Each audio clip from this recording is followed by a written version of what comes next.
আপনার জন্য এবারের প্রশ্ন। আল্লাহু আকবার। আব্দুল্লাহ ইবনে জুবাইর রাদিয়াল্লাহু তাআলা আনহুর নাম আব্দুল্লাহ কে রেখেছিলেন?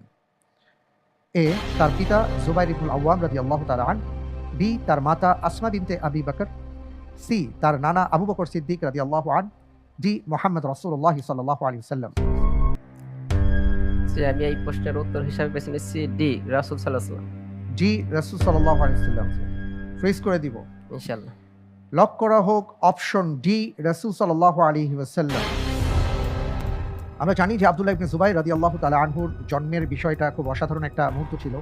মদিনা মুনাওয়ারায় মুহাজিরদের প্রথম সন্তান তিনি ছিলেন, যখন মক্কা থেকে হিজরত করে মদিনায় গেলেন এবং সেখানে তার জন্ম হয়।